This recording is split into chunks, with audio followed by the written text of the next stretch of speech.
गांव की राम से हो जाती है। निहारिका को ज्यादा किसी चीज का शौक नहीं होता, जिस वजह से वो ससुराल में खुशी से रह रही होती है। लेकिन गोलगप्पों का प्यार सबको बहुत परेशान करता है। देखो जी, हमारी शादी को ना 1 हफ्ता हो गया और मुझे गोलगप्पे खाए हुए पूरे 7 दिन बीत गए। इतने लंबे समय तक अपने गोलगप्पों के बिना मैं आज तक नहीं रही। ओहो, आई बड़ी गोलगप्पे खाने वाली। हुक्म तो ऐसे चला रही है जैसे तेरे पापा ने हमें यहाँ कोई दुकान खोल कर दी हो। बेटी तो दी है ना, अब उसे थोड़े गोलगप्पे तो आप भी खिला सकते हैं ना। अरे देखो तो जरा, नास पीटे गोलगप्पों के पीछे कैसे कैंची की जैसी जुबान चल रही है इसकी। देखिए मम्मी जी, आप भले मुझे कुछ भी बोलिए, लेकिन अपने गोलगप्पों के लिए मैं कुछ नहीं सुन सकती। हाँ, अरे मैं तुम्हें गोलगप्पे खिला दूंगा, थोड़ा सब्र तो करो। पिछले 7 दिनों से सब्र ही तो कर रही हो ना। अरे गोलगप्पे ही तो है, इतना बेचैन क्यों हो रही हो? आ जाएंगे। सुनो जी, हम लड़कियां पति के बिना रह सकती हैं, पर गोलगप्पों के बिना नहीं, कभी नहीं। वो मेरा पहला और आखिरी प्यार है। निहारिका की बात सुनकर उसकी सास और पति सिर पकड़कर बैठ जाते हैं। जिसके बाद राम गोलगप्पों का इंतजाम करने घर से बाहर चला जाता है। कुछ देर बाद वो गोलगप्पे लेकर घर वापस आता है, जिन्हें देखकर निहारिका सारे काम छोड़कर खुशी से भागते हुए राम के पास आती है। तुम आ गए? इतनी देर क्यों लगाई? पता है ना मैंने तुम्हें कितना मिस किया। अरे थोड़ी देर पहले ही तो घर से गया था। क्या तुम? अरे मैं तो अपने गोलगप्पों से बात कर रही हूँ, तुमसे नहीं। निहारिका का गोलगप्पों के लिए ऐसा प्यार देखकर राम हैरान रह जाता है। अब वो गोलगप्पों को प्लेट में अच्छे से सजाकर उन्हें खाने बैठती है, लेकिन पहला गोलगप्पा खाते ही वो गुस्से में प्लेट खिसका देती है। ये कैसे घटिया गोलगप्पे उठा कर ले आए?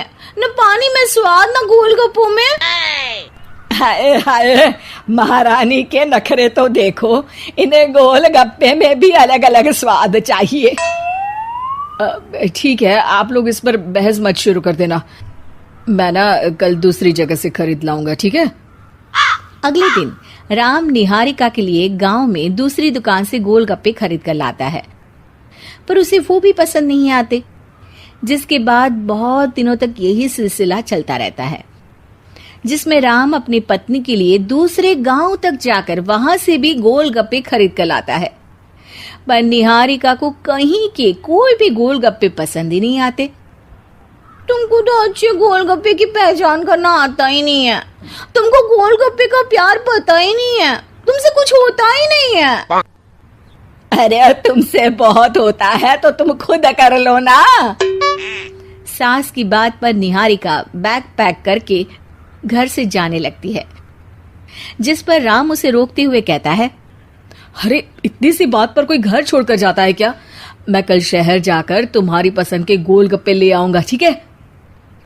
आपको कहीं जाने की जरूरत नहीं है, मैं ही शहर चली जाती हूँ और घर छोड़कर नहीं जा रही, गोलगप्पे खाने जा रही हूँ।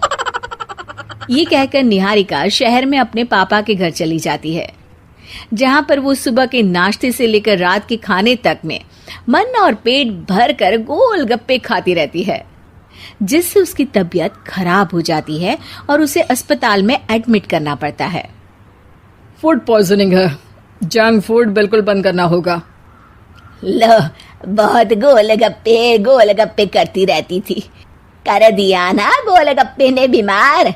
और खाओ अब। माँ, इसके बारे में हम घर जाकर बात करेंगे। कुछ दिनों में निहारिका ठीक होकर अपने ससुराल वापस आ जाती है, जिस पर एक बार फिर सास बहू की नोकझोंक शुरू हो जाती है। अब थोड़े दिन अपने प्यार से दूर रहना, नहीं तो इस बार सीधा भगवान के घर पहुंच जाओगी। इस बार सास की बात का कोई जवाब दिए बिना निहारिका अपने कमरे में चली जाती है। बीमार होने की वजह से निहारिका गोलगप्पे तो खा नहीं पाती, लेकिन अभी भी उसके मन में हर वक्त उन्हीं के ख्याल चलते रहते हैं। हाय मेरे प्यारे गोलगप्पे, इस कल मुझे फूड पॉइजनिंग ने मुझे मेरे प्यार से दूर कर दिया। मेरे गोलगप्पों, मुझे तुम्हारी बहुत याद आ रही है।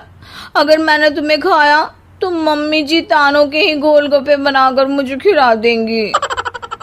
एक दिन निहारिका अपने चेकअप के लिए डॉक्टर के पास गई, जिसकी घर से निकलते ही राम रसोई में जाकर कुछ करने लगता है। शाम को निहारिका के घर वापस आते ही उसकी सास कहती है, शक्ल से तो लग रहा है कि डॉक्टर ने थोड़े और समय तक गोलगप्पे बंद कर दिए। अच्छा है, कम से कम अब हमें पूरा दिन गोलगप्पा पुराण तो नहीं सुनना पड़ेगा। सास की बातें सुनकर निहारिका चिढ़ते हुए अपने कमरे में जा रही होती है। तभी राम गोल